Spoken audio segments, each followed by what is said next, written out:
Ce soir avec le responsable du programme gouvernance de l'ONG Oxfam, Elimane Kane. Bonsoir. Bonsoir, Mahmoud.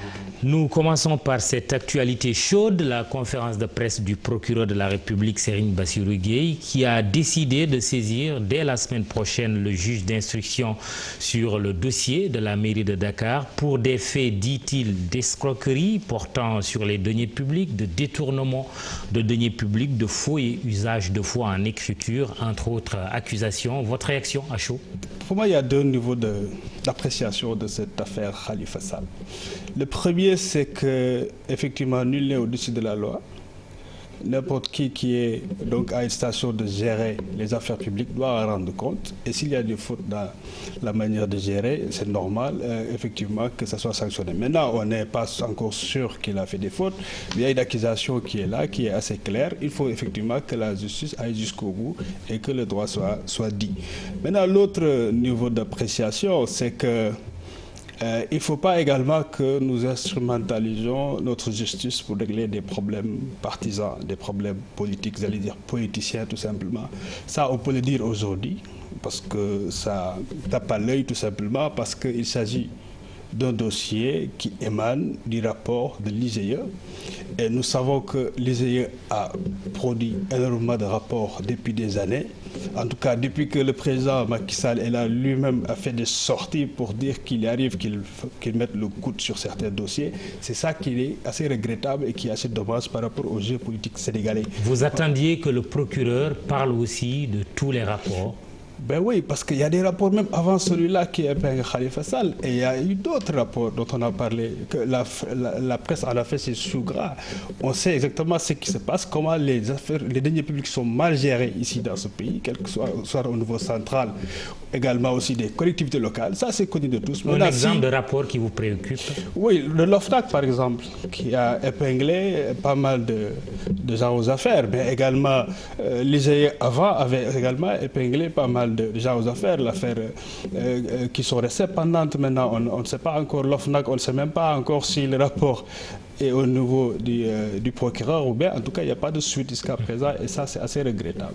Les faits visés sont quand même assez graves. Le procureur parle d'escroquerie portant sur les deniers publics, de détournement de deniers publics, de faux et usage de faux en écriture. Je rappelle que cela concerne l'affaire dite de la caisse d'avance de la mairie de Dakar. Exactement, moi je pense qu'effectivement il y a des faits qui sont évoqués qui semble-t-il sont à l'encontre des procédures normales de gestion de cette caisse d'avance.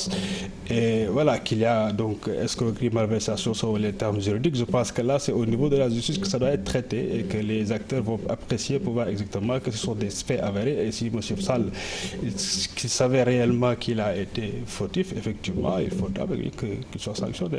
Pour rappel, le juge d'instruction instruit à charge et à décharge. Alors, le procureur a sorti sa sortie sur cette affaire comme celle concernant Barthélémy Diaz et Bamba Fall de menaces en disant qu'il n'accepterait plus qu'on jette le discrédit sur le parquet et sur la justice de manière générale.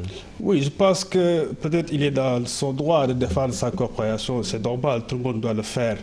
Mais quand on s'adresse, je pense, au peuple sénégalais, il y a des façons de le faire. Des menaces ne sont pas acceptables dans ce pays-là. La justice, c'est également une mission régalienne de l'État. Les citoyens ont le droit de dire ce qu'ils pensent de cette justice si ça ne fonctionne pas. Et aujourd'hui, il faut le dire clairement, il y a des problèmes dans la justice sénégalaise. Les magistrats eux-mêmes le savent et le disent. Et donc, je pense qu'il faut accepter que, effectivement, des voix soient levées pour dire des choses qui n'aillent pas dans le sens véritablement que ça devrait l'être pour que la justice soit équitable pour tout le monde. Donc, dans cette magistrature, il y a des problèmes. Il y a des problèmes de corruption, il y a des problèmes de pression directe et indirecte. Nous discutons tous les jours en privé avec des magistrats. Il y en a qui ont publié, qui ont dit des choses. Nous avons vu M. Ibrahim Dem, effectivement, qui a écrit une lettre au président en impliquant le peuple, parce que tout simplement, tout ceci revient au peuple, aux responsabilités que nous assumons par rapport au peuple. Et je pense que la magistrature, en tant que pouvoir judiciaire, effectivement, doit se soumettre à la redevabilité et effectivement à l'œil critique de la société. Comment garantir une gestion transparente des nouvelles ressources énergétiques découvertes au Sénégal, notamment le pétrole et le gaz? Une conférence, une réflexion a eu lieu sous l'initiative du Forum civil, mais aussi d'Oxfam, dont vous êtes le responsable programme gouvernance. Pourquoi tant de préoccupations pour la fiscalité dans les domaines du pétrole et du gaz aujourd'hui? Parce que, Mamadou, la fiscalité elle-même doit être une préoccupation démocratique. Parce que c'est le nerf de la guerre. Quand on veut parler véritablement de démocratie d'ailleurs, c'est cette démocratie financière qui est fondamentale. Parce que c'est lié de l'expression de la participation citoyenne par les contributions qui se font, par l'impôt que les citoyens payent pour mobiliser des ressources qui doivent être utilisées pour la gestion des affaires publiques et répondre aux besoins de ces citoyens-là. Donc la fiscalité elle-même doit être un débat démocratique qui doit sortir des cadres techniques administratifs surtout. Maintenant, il se trouve que de façon, par rapport au contexte, c'est encore beaucoup plus préoccupant parce que nous sommes, Mamadou, dans un contexte d'abord global qu'il faut comprendre et dans ce contexte global-là, voir comment le Sénégal se situe aujourd'hui face également aux enjeux de développement que nous avons. Le contexte global est que le paradigme aujourd'hui de financement du développement au niveau international va davantage s'appesantir sur la mobilisation des ressources domestiques. Les ressources domestiques, c'est d'abord les ressources naturelles qu'il faut exploiter de façon générale. Et il faut accélérer cette exploitation-là parce que c'est ça qui est en vogue. Mais en même temps, donc, ça va réduire l'aide publique au développement qu'on avait, parce que les pays qui donnaient ce développement aujourd'hui n'ont plus presque les moyens de le faire, ce qui n'est pas mauvais pour des pays qui veulent réclamer une souveraineté. Mais à côté de cela également, ce qui est encouragé, c'est le partenariat public-privé. Mais dans ce contexte-là, nous savons tous que le partenariat public-privé sera à l'avantage du public étranger. Parce que le public privé national, malheureusement, n'existe pas encore et encore assez moribond. Mais dans cela, ce paradigme-là qui est une décision validée par l'Assemblée des Nations Unies, par le Forum pour le financement du développement et toutes ces instances qui décident des stratégies économiques au niveau international, ne veut pas toucher les questions de fiscalité. C'est-à-dire qu'on ne veut pas avoir une régulation mondiale internationale sur la fiscalité, alors que nous savons que les problèmes aujourd'hui de ce monde, de ce système dominant qui périclite aujourd'hui, c'est justement les inégalités. Et la question des inégalités, si elle est aujourd'hui aussi prégnante, c'est parce qu'il y a cette connivence qui existe entre les détenteurs des capitaux qui investissent et les politiques qui font les lois, donc notamment nos représentants qui sont les chefs de l'État. Mais les pratiques que les multinationales ont, surtout dans ce secteur-là dans lequel nous avons le pétrole et le gaz. Oui, qu'est-ce qui vous gêne dans le dispositif actuel? Voilà, parce que c'est d'abord un secteur à haute intensité de création de richesse. C'est vrai, les entreprises privées qui exploitent parce que nos États n'ont pas encore imaginé des moyens de financer l'investissement dans ce secteur-là. Donc, on sont obligés de travailler en partenariat avec ce secteur privé international. Mais ce secteur privé international qui investit a des mécanismes qui lui permettent d'échapper à la fiscalité, c'est-à-dire de ne pas payer l'impôt dans les pays où les ressources sont exploitées. Et ça c'est une situation mondiale. Donc au Sénégal, si on va vers la production, l'exploitation des ressources du pétrole et du gaz, avec les réserves importantes que nous avons, ce n'est pas une petite affaire, et qu'on a commencé, voyez-vous, à travailler avec le secteur privé international, et depuis qu'il y a eu découverte, vous voyez que les grands les majors sont en train de venir comme BP, etc. Total, Donc, on va aller vers cette exploitation avec un cadre juridique sur la fiscalité assez faible qui n'est pas avantageux pour les Sénégalais. Parce qu'aussi bien au niveau de l'exploration des investissements, c'est les incitations tout azimut. Donc il y a 0 franc vraiment qui vient de ces multinationales-là pour vers l'État. Maintenant, quand on va vers la production, il y aura effectivement des mécanismes de collecte de revenus sur la base des taxes. Et vous voulez que déjà dans la phase recherche, que la fiscalité puisse être mise en avant, puisse agir? Non, pas exactement. Mais il faut prévoir quand il y aura production et on va vers la production, que l'État puisse gagner, maximiser et optimiser ce qu'il peut gagner de l'exploitation de ces ressources-là. Et ça, le levier fondamental, essentiel, c'est la fiscalité. Et donc, si les entreprises qui vont venir exploiter, parce que maintenant on ne parle plus d'exploration, Mamadou. Pétrole et gaz, il y a une découverte. Oui. On va maintenant, ils sont sur les investissements, ils se préparent pour aller vers la production. Donc il y aura une valeur ajoutée, il y aura une production, il y aura une richesse créée dans ce pays-là. Et ce sera quand même à des quantités immenses. Maintenant, si avec les contrats que nous avons, nous laissons les entreprises multinationales exploiter sans revoir le cadre fiscal qui était incitatif et gagner sur certains registres, par exemple, sur l'impôt sur les sociétés surtout, parce qu'ici on a déjà signé des conventions, il ne faut pas l'oublier, on a déjà perdu en termes de recettes qu'on pouvait avoir sur la base des conventions qui ont été citées avec un code pétrolier qui était un code pétrolier incitatif. Maintenant, il faut gagner sur d'autres registres, comme l'impôt sur les revenus, qu'il faut revoir à la hausse, je pense, dans ce cas-là, pour si on veut véritablement mobiliser des ressources pour investir ça au niveau des Sénégalais. Oui, on sait que le code minier a été révisé. Aujourd'hui, ce que vous voulez, c'est la révision du code pétrolier aussi. Oui, et je pense que l'État a commencé la révision de ce code pétrolier. Maintenant, nous avons demandé avec nos partenaires, surtout au Sénégal, parce qu'on a fait 2 ateliers sur cela, à ce que la révision du code pétrolier soit ouverte aux autres acteurs, que ce soit de la société civile, les représentants parlementaires, etc. Et surtout dans cette nouvelle notion de la Constitution qui nous dit que les ressources naturelles appartiennent au peuple.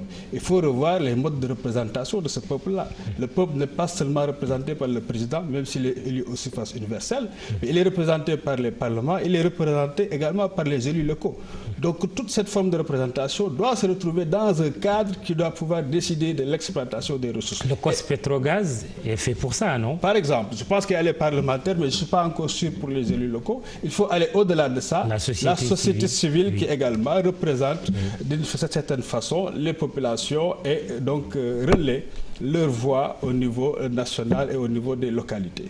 Vous dites, il y a un chiffre intéressant, vous dites qu'il y a une évasion fiscale qui est estimée à 100 milliards de dollars de pertes pour les pays pauvres aujourd'hui dans le monde. Exactement ce que j'expliquais. A-t-on une idée de ce que cela représente pour nos pays, pour notre pays, le Sénégal? Mais c'est énorme. Certains économistes ont fait des calculs et c'est des montants énormes, effectivement. C'est difficile d'être exact sur ça parce que les stratégies utilisées, nous ne les maîtrisons pas encore.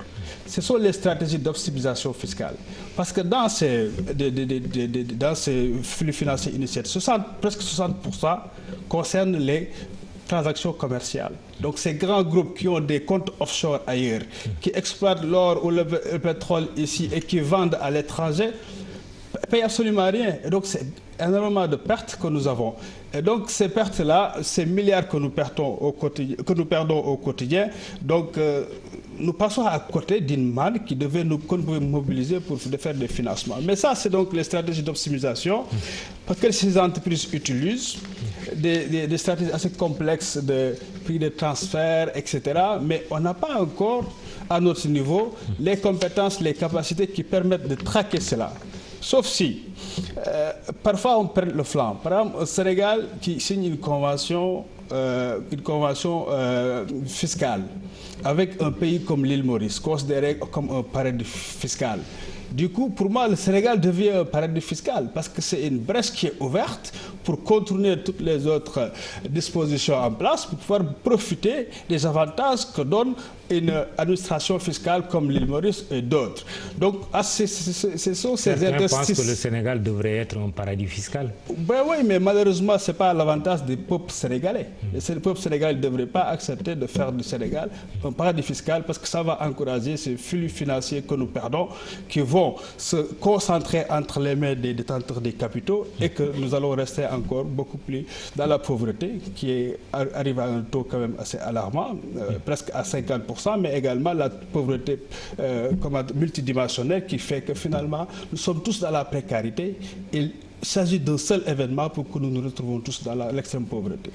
La dernière information concernant ces découvertes de pétrole et de gaz, Cosmos Energy, vous l'avez certainement suivi, qui a annoncé qu'elle a reçu l'approbation du gouvernement du Sénégal et finalisé l'opération déjà annoncée avec BP au Sénégal. Selon les termes de l'accord, BP a acquis un intérêt de 49,99% dans Cosmos BP Sénégal Limited.